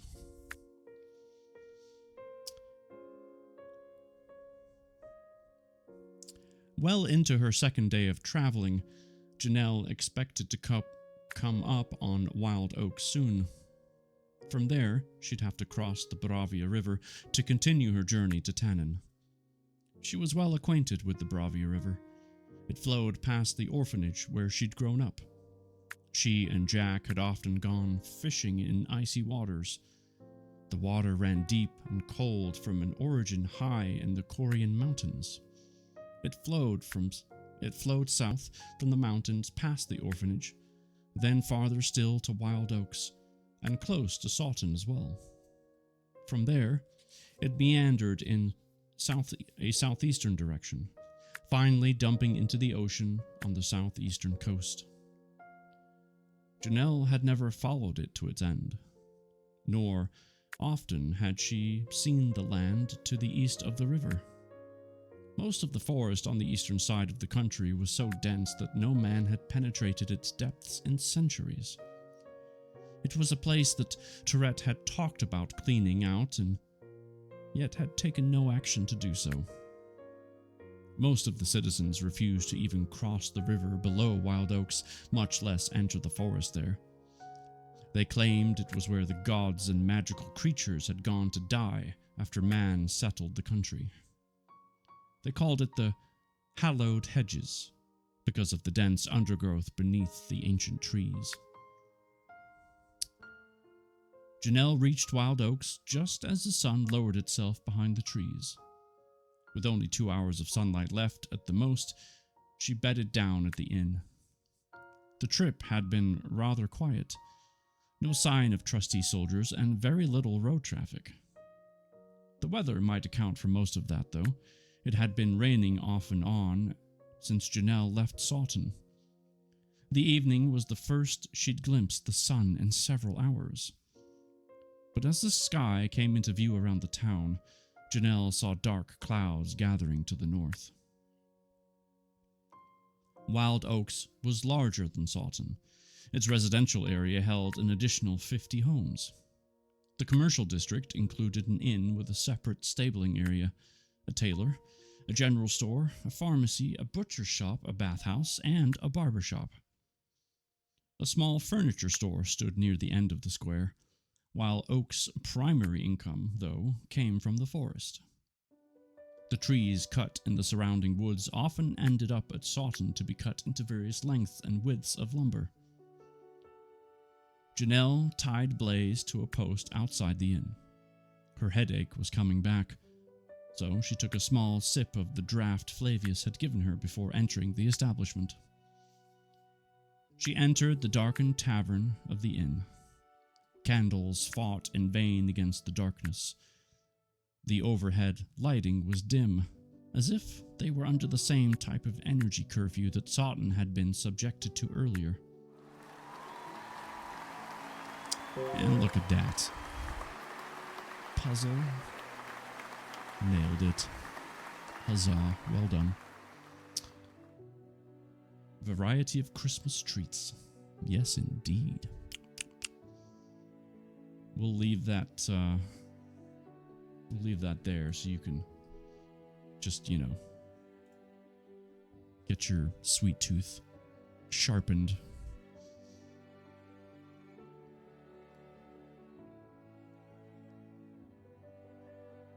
Looking around, Janelle was relieved to see no trusty soldiers around.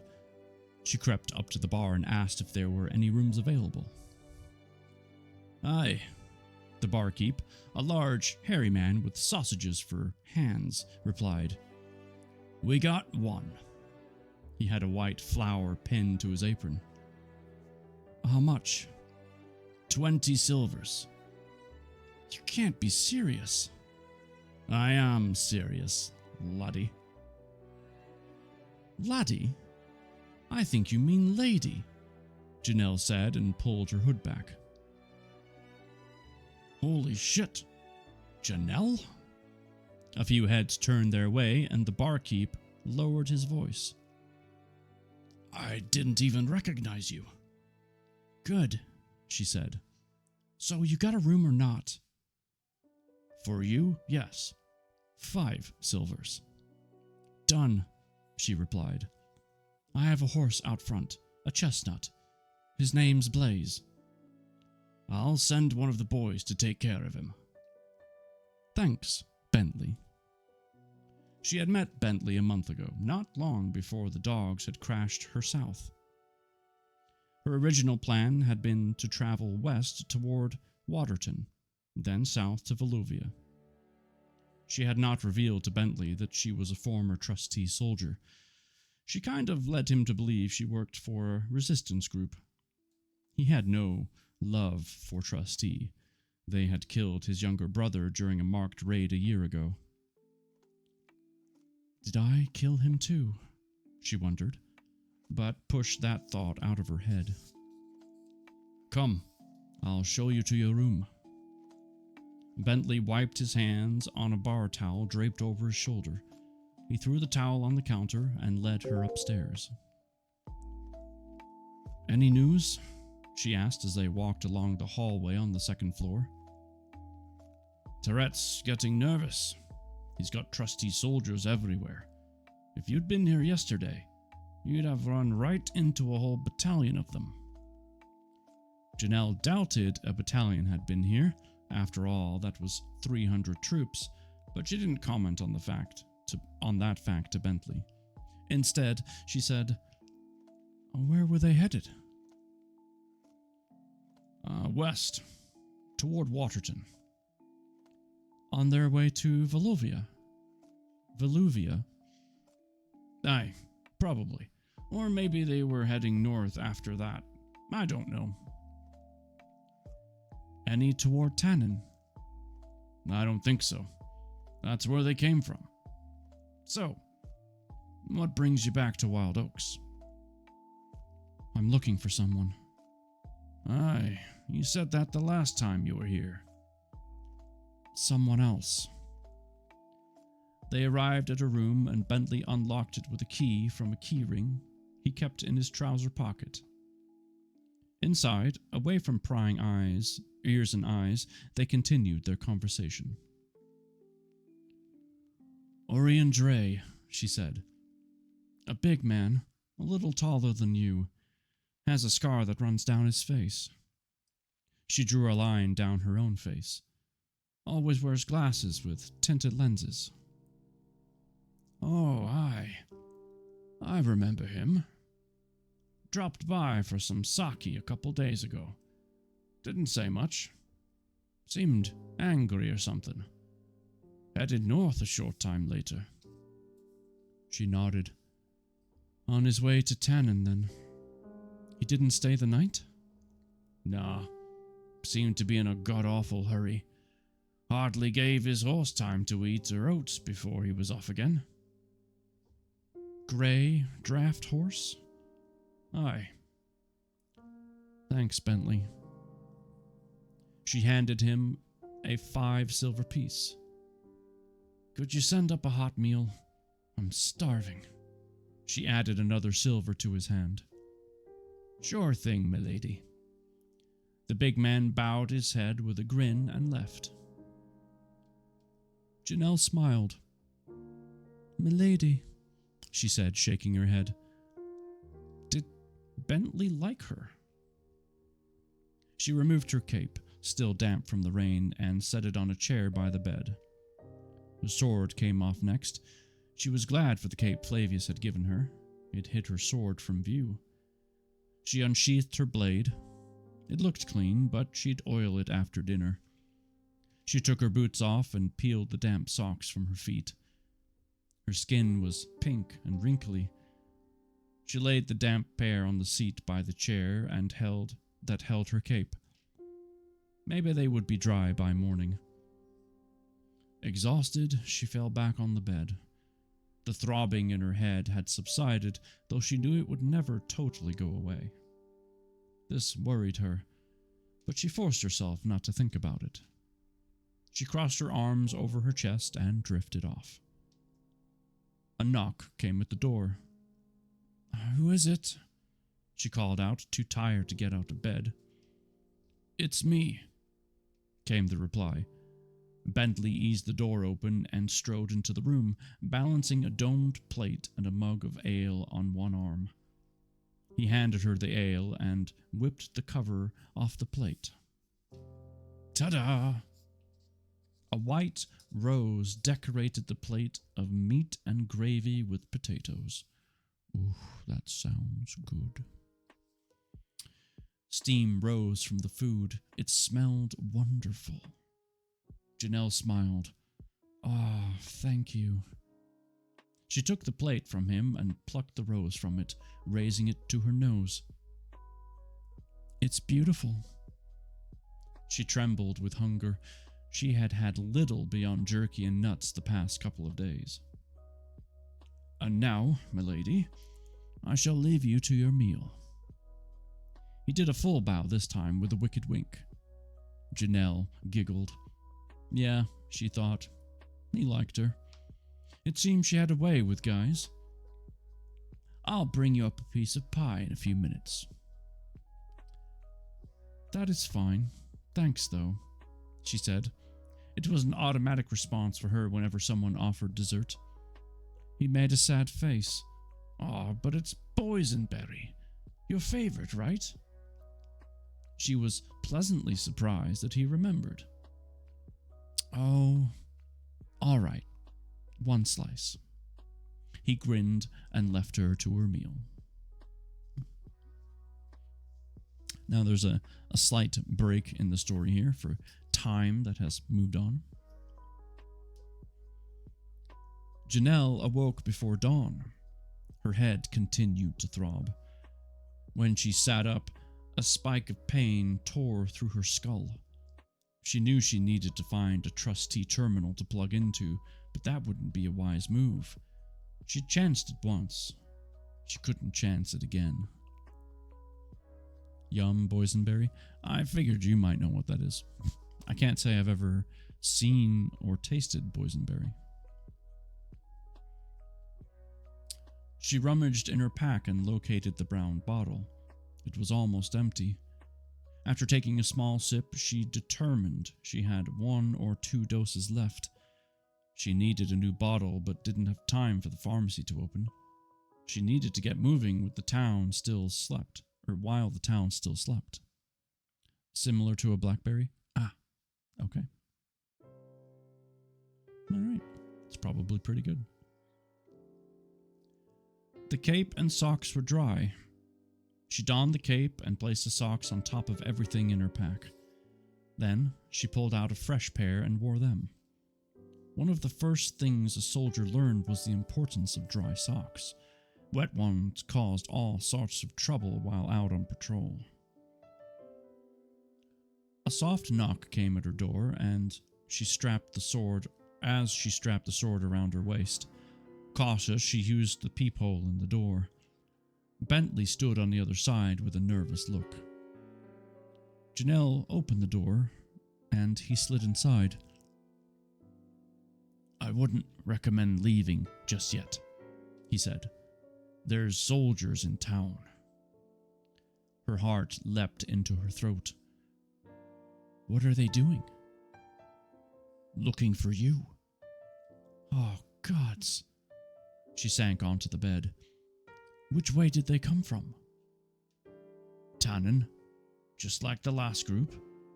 I think they're heading toward Waterton as well." "I've got to get out of here. I can't stay. They might find me." "I told them your photo didn't look familiar." "Yeah. And then you come up here. They'll search the place, Bentley. I've got to go." She ran over to the window.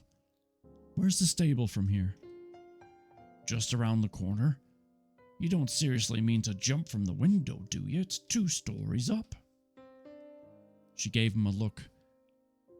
"If you didn't know that I was a trusty soldier, then I'm telling you now, this jump is nothing to me. Besides, I have this." She pulled the dragon scale necklace from under her shirt. "I'll be okay. Thanks for everything." She grabbed her backpack and slung it over her right shoulder. Janelle opened the window, whispered the words, and floated to the ground, leaving Bentley to stare down at her, mouth agape. She made it to the barn without incident and saddled Blaze, munching on the hay when she got there. As she cinched the saddle, 2 soldiers entered the stable. She hid behind Blaze as they strolled through. "Man, I've had enough of this shit," one said. "Same old shit every day. I'll bet that bitch is long dead by now anyway." "Yeah," the other soldier replied, shifting the rifle higher on his shoulder. "But I don't think she's dead. Hell, am I the only one who wishes I was enlightened so I could blow this joint?" They stopped right outside her stall. The first soldier snickered. "Probably not. That colonel, though, he's a strange one. Have you seen his scar? Creepy. I don't like him. I wish we served under someone else. He's an asshat. Hell, if enough people were with me, I'd go AWOL." "Yeah, until the program realized what you were doing and put a stop to it." "Hi, Killa." The 2 men continued on and didn't seem too concerned about checking the stalls as they passed. If she'd been their officer, Janelle would have reprimanded them, for their talk was treasonous. Instead, she silently thanked them for being lax in their duties. It seemed that there was unrest in the ranks. The men left. With Blaze saddled, she wasn't sure how to proceed without being spotted. She led him to the entrance and peeked out, her face hidden in the hood of her cape. To her left was her way to the road she needed to continue her journey north. To the right, she saw the troops gathering at the far end of the square, to head toward the residential area. Taking a chance, she mounted Blaze and guided him away from the troops. As she left, she caught just a snippet of the commanding officer's orders. The sound of his voice made her turn her head in surprise, but just then, he gave the order to march and turned away from her. More! More. I'm giving you more. I don't know how much more I can give you. For a moment, the voice had sounded like... But no, that was impossible. Jack was dead. Shaking her head, Janelle urged Blaze faster and soon put Wild Oaks behind her. Not far out of town, the road curved to the east. The trees thinned, and she heard rushing water. The crossing for the Bravia River was up ahead. From here on out, she wouldn't have the trees to use for protection. If she ran into any soldiers now, they'd see her. But she had to find Orion. It was a risk she'd have to take. The bridge over the Bravia River was made of ancient stone. It was wide enough for 3 wagons to travel abreast. Not one used in that moment. No one used it at the moment. I don't know what I was smoking when I read that the first time. The ongoing road on the other side appeared to be deserted. Is it hot in here? Are you hot? I mean, you are hot. It's actually not that bad. I turned the heat down earlier, so I'm not like sweating or anything. I'm okay. But thank you for asking. The ongoing road on the other side appeared to be deserted. Thunder rumbled to the north. A storm was coming. That would explain the empty road. I'm here for the words. Yeah. The words. I'm here for the words too. I'm glad you could be here. Janelle hated storms. She was still 3 days out from Tannen with no protection from here to there besides the odd farm. To be caught in a storm like the one brewing to the north could be deadly. Although the early morning sun rose in the east, the storm clouds to the north were as dark as night. The land in that direction lay in shadows. Lightning danced. The smell of rain hung in the air as the wind picked up.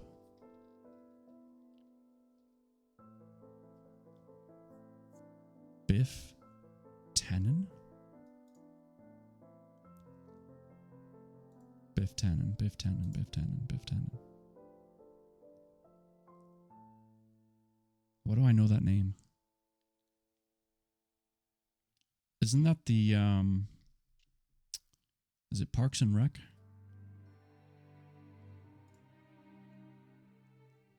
You know, I'm just going to read. Y'all make your jokes. Oh, Biff, Back to the Future.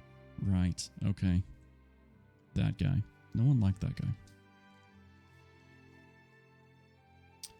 Janelle's fear of storms had started at a young age. She couldn't remember any particular incident that started it. She just knew that lightning terrified her. She recalled the first time Jack had witnessed her fear only a few weeks after they became friends. So now we're going to a memory of that moment so we can learn about it. Breakfast, lunch, and dinner at the orphanage were prepared and served in a separate building from the main housing. Janelle and Jack soon made a habit of eating together at one of the corner tables, as far from everyone as they could get. Jack sat across from Janelle as they set their trays in their usual spot. They had been friends for 3 weeks. That evening, they served Janelle's favorite meal, and she attacked it with gusto. Halfway through her chicken sandwich, she heard the first rumble of thunder. She jerked her head up and stared across the vast room at the tall windows. The chicken turned to cardboard in her mouth. Jack noticed something amiss. "What's wrong?" She swallowed the tasteless bite with some trouble and continued to stare. Her body trembled. "Jenny, what's wrong?" Jack asked again. Lightning stabbed at the sky beyond the windows. Janelle squeaked in terror and ducked under the table as a boom of thunder shook the building. Jack followed her. Hey, are you okay? Afraid of the lightning? Janelle nodded and put her hands over her ears. She squeezed her eyes closed and brought her knees up to meet her face. She felt an arm encircle her. It'll be okay. I won't let the lightning hurt you. She raised her head. Tears welled in her eyes. I don't like it, she whispered. Jack shrugged. It's kinda cool. I used to like watching it from my bedroom window. I don't like it at all, she blurted out. The tears tumbled down her cheeks. Did something bad happen to you? She shook her head. I don't know. I just don't like it. It's loud and it's scary. My mom once told me that the lightning was chaos, the god of the forge, striking the metal of a sword with a hammer. He frowned. Of course, that is baloney. But if you look, you'll see the lightning rarely strikes the ground. It tends to stay up in the clouds. She blinked back her tears. Really? Yep. I've watched it myself. It's still scary. You can hold my arm when we walk back. I'll protect you. Jack smiled at her. Why are you so nice to me? Janelle asked. I don't know. I like you, he said. Besides, Sister Belle said I was good for you or something. She said you don't talk much. Why is that? I don't like the other kids. They make fun of me. Pooh on the other kids, Jack said. They don't matter anyway. He set his jaw. Stick with me, babe. I'll protect you always. That's what my dad always told my mom. It made her giggle. He smiled at Janelle. She giggled. Like this? She asked and giggled again. Yeah, just like that. Hey, want to finish eating under here? It's like our own private fort or something. Janelle smiled at the memory. She and Jack ate every meal under the table for a week before the sisters found out and scolded them for it.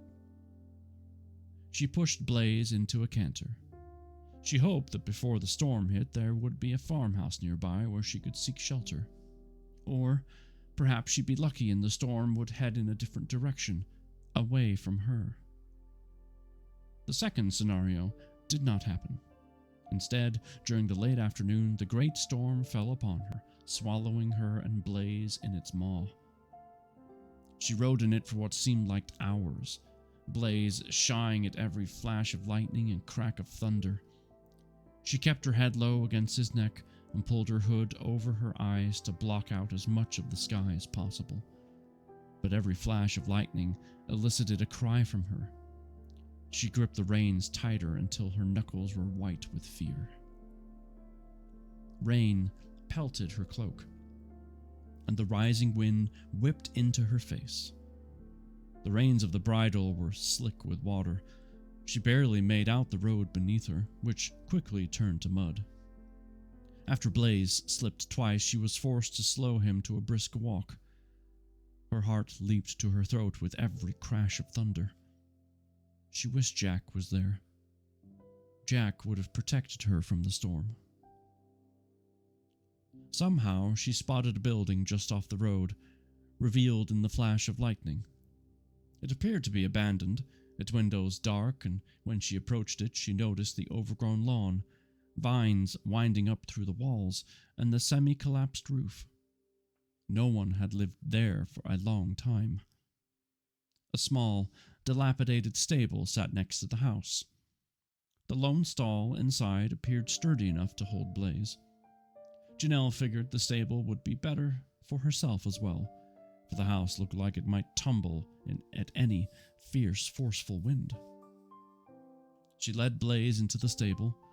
Something about the property seemed familiar to her. Had she passed it or camped nearby during a trustee outing.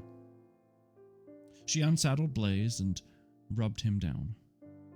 After the storm passed, she vowed to allow him to graze before continuing on their journey. She was cold and wet, but the old stable was too dry to build a fire. Looking around the stable brought back an eerie familiarity. She was sure she'd never been inside the barn while with Trustee, yet she knew this place. She had been there before, but when? Suddenly it hit her. There, the feed room to the left of the stall, its doorway now disintegrating on old rusty hinges. She used to help her father scoop grain into a bucket for their workhorse. Her name was Daisy, and she had a dark bay coat and a tiny star on her forehead. Daisy would wait patiently while little Janelle attempted to pour the feed into her feed bin from the bucket. She was too little to pick up the pats of alfalfa hay Daisy was so fond of tossing around her stall when bored, so her brother, 10 years older, did that. She picked up the wisps that shed from the hay and threw them on the pats after her brother laid them in the stall, under the watchful eye of their father. Her father's face remained in the shadows. She couldn't remember her brother's name, but she was certain that this was her home. They must have fallen into despair after her family died. No one must have moved in afterward. If there hadn't been a storm raging, she would have explored the house, but the lightning, thunder, and driving rain kept her in the barn. She curled up in her cape, and using her backpack as a pillow, she fell into a troubled sleep. And that is chapter 8.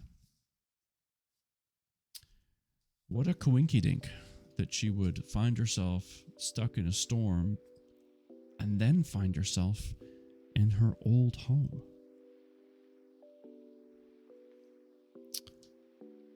Quite the interesting fact there. Another fact for you, we are just shy of halfway through the book, which makes me sad because I'm really enjoying this story.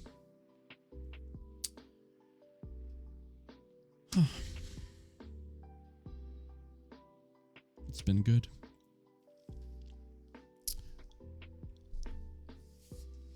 All right. I'm glad you're enjoying it. I really am. I never say those things just for the sake of saying them. I only say it if I mean it, and I do.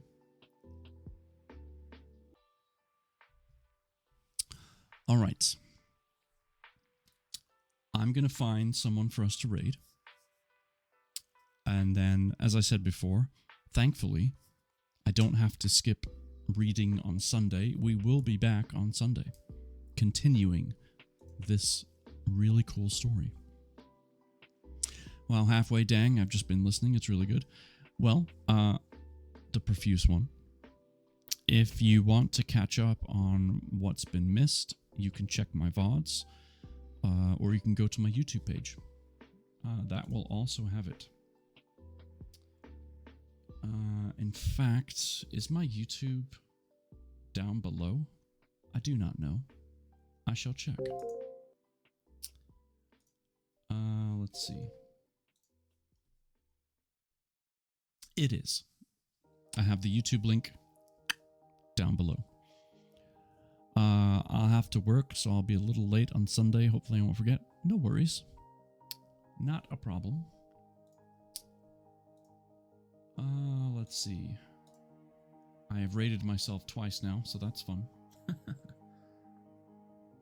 Who's online? That we haven't rated in a while. I try and, bounce around and share the love. Good night, Stop Mama's Mama and Kay. I hope you have a fantastic evening and a good rest of your week.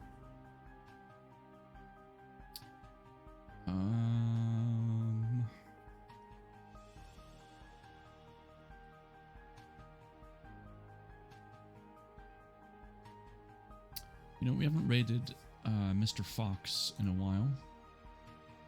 And he is reading H.P. Lovecraft's Shadow over Innsmouth. So, and doing some, you know, ASMR-y kind of stuff. So let's go raid him. He's also a fellow member of the Codex team, which is the reading team. Mama House Gaming, hi. You're just in time for the raid. Thank you again, everybody, for being here, for the resubs, for the scary bits. I appreciate it. I hope you have a great night. Whatever you may end up doing, I hope it's wonderful. Please, please, please, as I always like to say, take care of yourselves, take care of each other, and have a splendid evening. Good night.